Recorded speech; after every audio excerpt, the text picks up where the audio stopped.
جنگ ستمبر 1965 کے پس منظر میں لکھا ہوا ایک شاہکار ناول BRB بہتی رہے گی، جس میں پاک بھارت جنگ کے واللاحظ واقعات شامل ہیں۔ ناول شروع کرنے سے پہلے آپ سے گزارش ہے کہ ہمارے چینل ورلڈ آف ناول کو سبسکرائب کیجئے اور بیل آئیکن کو پریس کیجئے تاکہ ہر آنے والی ویڈیو آپ تک بآسانی پہنچ سکے۔ ہندو سپاہی ہنس پڑا اور بولا، میں بیوقوف تو نہیں ہوں جناب، آپ کے کندھے پر رینک کے پھول نہیں تو کیا ہوا؟ آپ افیسر ہیں؟ اس نے ہاتھ جوڑ کر کہا، مجھے معافی دے دیں، میری ماں اندھی ہے، اس کو ساری تنہا بھیج دیتا ہوں۔ میں تو اس سے بھی زیادہ غریب ہوں صاحب بہادر۔ دوسرے نے بھی ہاتھ جوڑ دیے اور رندی ہوئی آواز میں بولا، میری بیوی بڑی بدماش ہے، میں نے تنہا اس کے نام لکھوائی ہوئی ہے، وہ سارے پیسے ہضم کر جاتی ہے، میری ماں کو کچھ بھی نہیں دیتی۔ لیفٹیننٹ اقبال کے بنگالی جوان یوں ہنس پڑے جیسے بارک میں بیٹھے ہوئے ہوں۔ اقبال نے سرگوشی میں ڈانٹ کر انہیں چپ کرایا۔ وہ دونوں سپاہی تھے، سپاہیوں کو تو اپنی پلاٹون کے پلان یا اگلے پروگرام کا علم نہیں ہوتا، وہ اقبال کو ڈویژن کے پلان کے متعلق کیا بتاتے۔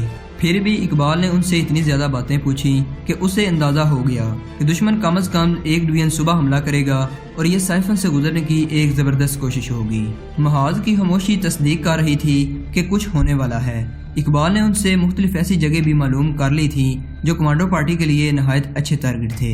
اقبال اپنے حوالدار کو ذرا پرے لے گیا اور اسے کہا، ان دونوں کو کسی گہرے گڑھے میں لے جاؤ، مار نہ دینا انہیں، غریب آدمی ہیں، ان کے ہاتھ پاؤں اور منہ باندھ کر گڑھے میں چھوڑ آؤ بہت جلدی۔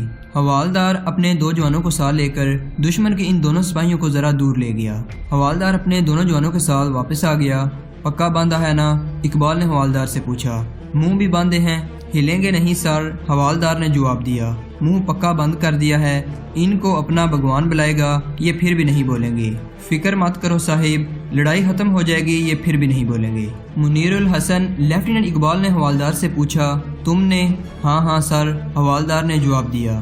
فکر نہیں، ہم نے دونوں کو مار دیا ہے، دشمن ہے سر، دشمن ہے، ہمارا سالہ نہیں ہے۔ یہ غریب ہیں تو ہم بھی غریب ہیں، ہمارا پاکستان بھی غریب ہے۔ اس سالے کے پاس ٹینک ہیں، ہمارے پاس ٹینک بھی نہیں ہے۔ اس نے اپنے بازو آگے کر کے کہا، ہمارے پاس یہ بازو ہے، ہم اس بازو کے زور سے اس سالے کا ٹینک توڑے گا۔ لیفٹیننٹ اقبال خاموشی سے اپنے حوالدار کی باتیں سنتا رہا۔ اسے غصہ نہ آیا کہ اس کے حکم کی خلاف ورزی کی گئی ہے، وہ کچھ محسوس ضرور کر رہا تھا۔ وہ جب اپنی پارٹی کو لے کر آگے چلا تو اس کے اندر سے جیسے کوئی بولا ہو۔ دشمن کو دشمن سمجھنے والے کبھی شکست نہیں کھایا کرتے، شکست انہیں ہوتی ہے جو دشمن کو اپنا سالہ سمجھتے ہیں، پھر آہستہ آہستہ دشمن انہیں اپنا سالہ بنا لیتا ہے۔ سانپ کا منہ بند کر دینے سے اس کا زہر مارا نہیں جاتا۔ لیفٹیننٹ اقبال کا بٹالین کمانڈر اپنے سیکنڈ ان کمانڈ کے ساتھ سائفن پر کھڑا دشمن کے مورچوں کی طرف دیکھ رہا تھا۔ اقبال کا کمپنی کمانڈر نائب صوبیدار بدرالحق کے ساتھ اپنے مورچوں کے پاس نہر کے کنارے پر کھڑا ادھر دیکھ رہا تھا جدھر اقبال کو جانا تھا۔ کبھی خیال آتا ہے کہ اس لڑکے کو آگے بھیج کر ہم نے غلطی کی ہے۔ بٹالین کمانڈر نے اپنے سیکنڈ ان کمانڈ سے کہا، غیر ذمہ دار سا لڑکا ہے۔ جنگ ہے سر، سیکنڈ ان کمانڈر نے کہا، ہمارے پاس جو کچھ ہے ہمیں اسی سے کام لینا ہے۔ اگر یہ لڑکا غیر ذمہ دار ہے تو آج اسے ذمہ داریوں کا احساس ہو جائے گا۔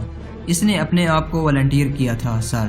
مارا جائے گا، بٹالین کمانڈر نے کہا، اب تک اسے ٹارگٹ پر ہونا چاہیے تھا۔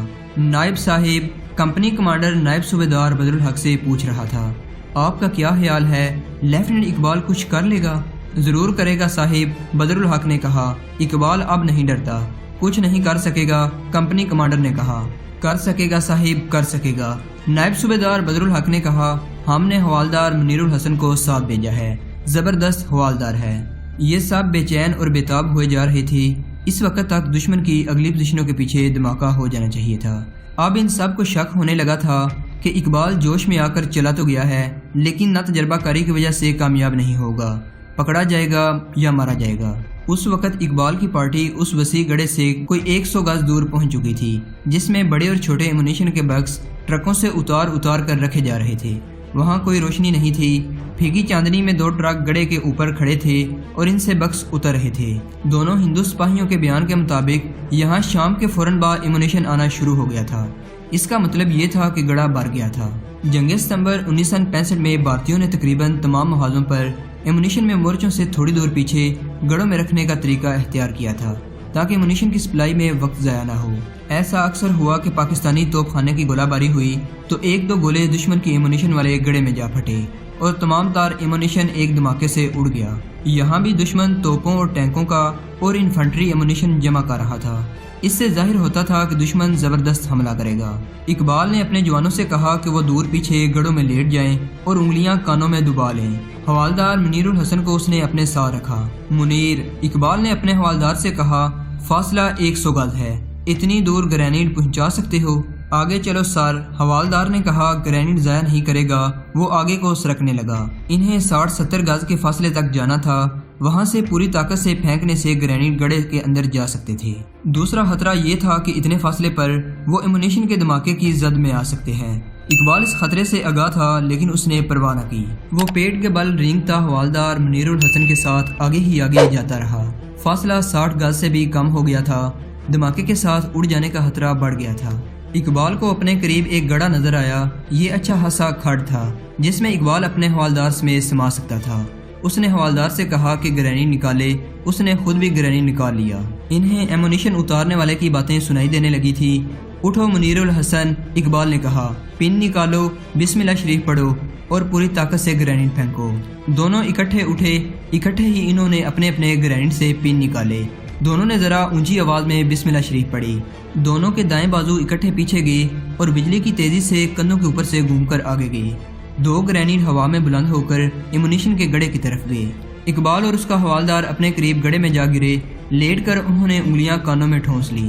4-4.5 سیکنڈ گزرے ہوں گے کہ پہلے گرینیڈوں کے دھماکے سنائی دیے اور اس کے ساتھ ہی اتنی زوردار دھماکہ ہوا کہ اقبال اور حوالدار لیٹے لیٹے ایک دوسرے سے ٹکرا گئے۔ توپوں کے گولے ایک ہی بار پھٹنے سے چمک ایسی ہوئی جیسے سورج زمین پر آ پڑا ہو۔ اقبال اور حوالدار کو اپنے اوپر زناٹے سنائی دیے جو گزر گئے۔ یہ پھٹنے والے گولوں کے ٹکڑے تھے۔ کانوں میں ٹھونسی ہوئی انگلیوں کے باوجود ان کے کان بند ہو گئے۔ پھر دھماکوں کا ایک سلسلہ شروع ہو گیا۔ تمام ایمونیشن ایک ہی بار نہیں پھٹا تھا، بڑے گولے ایک ایک 2 پھٹ رہے تھے۔ اقبال نے خطرہ مول لے کر سر اٹھایا۔ اسے دونوں ٹرک جلتے ہوئے نظر آئے۔ ذرا ہی دیر بعد ٹرکوں میں جو ایمونیشن تھا وہ پھٹا۔ وہ مار لیا۔ سائفن پر کھڑے بٹالین کمانڈر نے نعرہ لگایا، میرے خدا کیا تھا وہاں؟ ایمونیشن لگتا ہے، سیکنڈ ان کمانڈر نے کہا۔ اللہ سب کو خیریت سے لے آئے۔ وہ دیکھو صاحب، ادھر نائب صوبیدار بدر الحق نے اچھل کر کہا، ہم ٹھیک بولا تھا، اقبال صاحب ہمارا ٹائیگر ہے۔ کمپنی کمانڈر کا نعرہ سب سے زیادہ اونچا تھا۔ جلتے ہوئے ٹرکوں کے شعلے اپنے مورچوں سے صاف نظر آ رہے تھے۔ دھماکے کا شعلہ تو اتنی دور اوپر گیا تھا جیسے آسمان تک پہنچے گا۔ دشمن کے اگلے اور پچھلے مورچوں میں بگدڑ مچ گئی۔ کسی کو ہوش نہیں تھا کہ دیکھتا کہ ایمونیشن کو کس نے تباہ کر دیا ہے۔ لیفٹیننٹ اقبال حوالدار کے ساتھ گڑھے سے نکلا اور دوڑ کر اپنے جوانوں تک گیا۔ ان میں سے 2 کے پاس راکٹ لانچر تھے۔ ان دونوں سنتریوں نے جنہیں انہوں نے پکڑا تھا بتا دیا تھا کہ ٹینک کہاں کھڑے تھے۔ اقبال نے حوالدار منیر الحسن کو کوئی اور ٹارگٹ بتائے اور خود راکٹ لانچروں والے جوانوں کو اپنے ساتھ لے گیا۔ انہیں زیادہ دور نہ جانا پڑا۔ نصف میل سے ذرا زیادہ دور جا کر انہیں 2 ٹینک ایک درخت کے نیچے دکھائی دیے۔ چاندنی میں ان کے حلیے صاف نظر آ رہے تھے۔ اقبال دونوں جوانوں کو آگے لے گیا۔ وہاں بھی سب بیدار ہو چکے تھے اور وہاں باغ دوڑ سی تھی۔ اقبال نے دونوں جوانوں کو الگ الگ 2 ٹینک دکھائے۔ دونوں جوان موزوں فاصلے پر پہنچنے کے لیے آگے چلے گئے۔ یہ موزوں فاصلہ بہت خطرناک ہوتا ہے، صرف 50 گز۔ دونوں نے پورے اطمینان سے لانچر کندھوں پر رکھ کر راکٹ فائر کر دیے۔ دونوں راکٹ سیدھے ٹینکوں میں لگے۔ ٹینکوں کے اندر ایمونیشن تھا اور یہ پٹرول سے بھرے ہوئے تھے۔ دونوں کا ایمونیشن بڑے خوفناک دھماکوں سے پھٹا اور شعلے اٹھنے لگے۔